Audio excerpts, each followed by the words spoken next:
ಈಗ ಅವ್ರು ಕೇಳಿರ್ತಕ್ಕಂಥದ್ದು ಶಕ್ತಿ ಕಾರ್ಯಕ್ರಮ ಹುಬ್ಳಿ ಧಾರವಾಡ ವ್ಯಾಪ್ತಿಯಲ್ಲಿ ಕೈ ಬಿಡಬೇಕಂತ ಇಲ್ಲಿ ಹುಬ್ಳಿ ಧಾರವಾಡ ಅಷ್ಟೆಲ್ಲ ಇಡೀ ಕರ್ನಾಟಕದಲ್ಲಿ ಈ ತರದ ಒತ್ತಡವನ್ನು ತರ್ತಾ ಇದ್ದಾರೆ. ಇದು ನೇರವಾಗಿ ಸಾರಿಗೆ ಸಚಿವರು ಹಾಗೂ ನಮ್ಮ ಮುಖ್ಯಮಂತ್ರಿಗಳ ಗಮನಕ್ಕೆ ತರ್ತೀವಿ. ಮುಂದೆ ಸರ್ಕಾರ ಖಂಡಿತವಾಗಿ ಇದ್ರ ಬಗ್ಗೆ ತೀರ್ಮಾನ ಮಾಡುತ್ತೆ.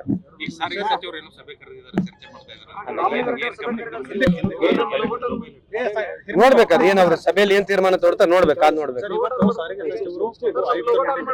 ಉತ್ತರ ಕರ್ನಾಟಕ ಆಟೋ ಚಾಲಕರ ಮಾಲೀಕರನ್ನ ಕರೆದಿಲ್ಲ, ನೆಗ್ಲೆಕ್ಟ್ ಅಂತ ಏನಿಲ್ಲ, ಅಲ್ಲಿ ಕರೆದಿರ್ತಾರೆ. ನನಗೆ ಗೊತ್ತಿಲ್ಲ, ಅದ್ರ ಬಗ್ಗೆ ಮಾಹಿತಿ ಇಲ್ಲ. ಸೊ ಇವತ್ತು ನಾವು ಇಲ್ಲಿ ಉತ್ತರ ಕರ್ನಾಟಕದ ಇದೇನು ನಮ್ಮ ಸಂಘಟನೆ ಇದೆ, ಅವ್ರೇನು ನನಗೆ ಮನವಿಯನ್ನು ಕೊಟ್ಟಿದ್ದಾರೆ, ಸರ್ಕಾರ ಪರವಾಗಿ ಬಂದು ನನ್ನ ಮನವಿಯನ್ನು ಸ್ವೀಕಾರ ಮಾಡಿದ್ದೀನಿ. ಅಲ್ಲಿ ನೋಡ್ಬೇಕಲ್ಲಿ ಈಗ ಸರ್ಕಾರ ಹಂತದಲ್ಲಿ ಸಚಿವರು ಹಾಗೂ ಮುಖ್ಯಮಂತ್ರಿಗಳು ತೀರ್ಮಾನ ತಗೊಳ್ತಾರೆ. ಅದು ಹೇಳ್ತಾ ಇದ್ದಾರೆ ಅವರು. ಶಕ್ತಿ ಯೋಜನೆಯಿಂದ ಇಲ್ಲಿ ಅವ್ರಿಗೇನು ಮೊದಲು ಏನು ವ್ಯಾಪಾರ ಆಗ್ತಿತ್ತು ಅಥವಾ ಏನು ಅವರು ದಿನಕ್ಕೆ ದುಡಿತಾ ಇದ್ರೆ ಅದು ಕಮ್ಮಿ ಆಗಿದೆ ಅಂತ ಅವ್ರು ಹೇಳ್ತಾ ಇದ್ದಾರೆ. ಅದು ಸರ್ಕಾರ ಖಂಡಿತವಾಗ್ಲೂ ಅದು ಗಮನಕ್ಕೆ ತಗೊಳ್ತದೆ. ಅವರು ನಮಗೇನಾಗಿದೆ ಅಸಂಘಟಿತ ಅಂತಂದ್ರೆ ಯಾರು ESI PF ಒಳಗೆ ಪಡ್ತಾರೆ, GST ಇನ್ಕಮ್ ಟ್ಯಾಕ್ಸ್ ಬಿಟ್ಟವ್ರು ಎಲ್ಲರೂ ಅಸಂಘಟಿತರಾಗಿರ್ತಾರೆ. ನಮ್ಮಲ್ಲಿ ಕನ್ಸ್ಟ್ರಕ್ಷನ್ ಬೋರ್ಡ್ ಬಿಟ್ರೆ ಬೇರೆ ರೀತಿ ಬೋರ್ಡ್ ಇಲ್ಲ. ಈ ಬಾರಿ ಒಂದು ಟ್ರಾನ್ಸ್ಪೋರ್ಟ್ ಬೋರ್ಡ್ ನ ಕನ್ಸ್ಟಿಟ್ಯೂಟ್ ಮಾಡ್ಬೇಕಂತ ಹೇಳಿ ಅದಕ್ಕಾದಂತ ರೆವೆನ್ಯೂ ಬರ್ಬೇಕಂತ ಹೇಳಿ ಟ್ರಾನ್ಸ್ಪೋರ್ಟ್ ಡಿಪಾರ್ಟ್ಮೆಂಟ್ ನಲ್ಲಿ ರೆವೆನ್ಯೂ ಕಲೆಕ್ಷನ್ ಗೆ ನಮ್ಮ ಸರ್ಕಾರದಲ್ಲಿ ಪ್ರಸ್ತಾವನೆ ಇದೆ. ಆ ಪ್ರಸ್ತಾವನೆಯನ್ನ ಮುಂದೆ ಮೂವ್ ಆಗಿ ನಮಗೆ ಸಕಾರಾತ್ಮಕವಾಗಿ ಅಥವಾ ನಮಗೆ ಪಾಸಿಟಿವ್ ಆಗಿ ಬಂದ್ರೆ ಇದಕ್ಕೆ ವಿಶೇಷವಾಗಿ ಆಟೋ ರಿಕ್ಷಾ ಎಲ್ಲಾ ಡ್ರೈವರ್ಗಳಿಗೆ ಬ್ಯಾಡ್ಜ್ ಇರ್ಬೋದು, ಬ್ಯಾಡ್ಜ್ ಇಲ್ದವ್ರಿಗೆ, ಆಮೇಲೆ ವಿಶೇಷವಾಗಿ ಗ್ಯಾರೇಜ್ನವರಿಗೆ, ಕ್ಲೀನರ್ಗಳಿಗೆ ಎಲ್ಲರಿಗೆ ಒಂದು ಅನುಕೂಲ ಆದಂತ ಕಾರ್ಡ್ ಕೊಡ್ತಕ್ಕಂಥದ್ದು, ಅವರಿಗೆ ಸೋಷಿಯಲ್ ಸೆಕ್ಯೂರಿಟಿಗೆ ತರ್ತಕ್ಕಂಥದ್ದು ಒಂದು ಪಾಲಿಸಿ ಮೂವ್ ಮಾಡ್ತಾ ಇದೀವಿ.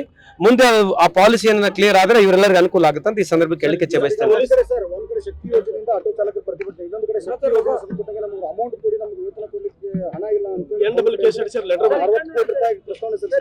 ಅದೇ ಸರ್ಕಾರ ಖಂಡಿತವಾಗ್ಲೂ ಗಮನಕ್ಕೆ ತೋಳ್ತದ. ಈಗ ಆ ಡಿಪಾರ್ಟ್ಮೆಂಟ್ ಆ ಸಚಿವರು ಖಂಡಿತವಾಗ್ಲೂ ರಾಮಲಿಂಗಾರೆಡ್ಡಿ ಸಾಹೇಬ್ರವರು ಆ ಸರ್ಕಾರಕ್ಕೆ ಮಾತನಾಡಿ ಏನ್ ರೊಕ್ಕ ಕೊಡಿಸ್ಬೇಕು ಏನಿಲ್ಲ ಆ ಡಿಪಾರ್ಟ್ಮೆಂಟ್ ಗೆ ಅವರು ಸರ್ಕಾರಕ್ಕೆ ಗಮನ ತಂದು ಮಾಡ್ತಾರ ಕೆಲಸ. ಯಾವ್ದು ನವದೆಹಲಿಯಲ್ಲಿ ಮಲ್ಲಿಕಾರ್ಜುನ ಖರ್ಗೆ ಖಂಡಿತ ಎಲ್ಲ ಸಚಿವರು ಕರೆದ್ರೆ ಹೋಗ್ತಾ ಇದೀವಿ.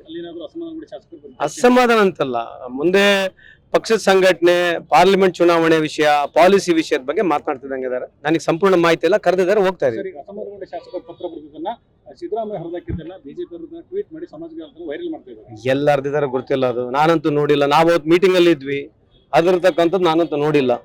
ಪೊಲೀಸ್ ಆಯುಕ್ತರ ನೇಮಕಾತಿ ಯಾಕೆ ತುಂಬಾ ವಿಳಂಬ ಆಗ್ತಾ ಇದೆ? ಮಾಡ್ತಾರೆ ಖಂಡಿತವಾಗೂ, ಈಗ ಇನ್ನೊಂದು ವಾರದಲ್ಲಿ ಆಗುತ್ತದೆ. ಸರ್, ನಿಮ್ಮಲ್ಲಿ ಕಲ್ಯಾಣ ನಿಧಿ ಮಾಡಿದ್ರು, ಕಾರ್ಮಿಕ ಕಲ್ಯಾಣ ಅಮೌಂಟ್ ಸರಿಯಾಗಿ ಸದ್ಬಳಕೆ ಆಗ್ತಲ್ಲ, ಹಂಗೆ ಬಿದ್ದಿದೆ. ಹಿಂದಿನ ಸರ್ಕಾರದಲ್ಲಿ ಸರಿಯಾಗಿ ದುರ್ಬಳಕೆ ಆಗಿದೆ ಅನ್ನೋ ಬಗ್ಗೆ ಆರೋಪ ಇತ್ತು. ತನಿಖೆ ಮಾಡ್ತೇನೆ ಅಂತ ಹೇಳಿದ್ರು ಹಿಂದಿನ. ಇಲ್ಲ, ನಾನೇನ್ ತನಿಖೆ ಮಾಡ್ತೇನೆ ಅಂತ ಹೇಳಿಲ್ಲ. ಅದ್ರ ಬಗ್ಗೆ 25,000 ಹೆಚ್ಚು ಹಣ ಇತ್ತು ಅಲ್ಲಿ ಕಾರ್ಮಿಕ ಕಲ್ಯಾಣ. ಯಾರು ಹೇಳಿದ್ರು 25,000 ಕೋಟಿ?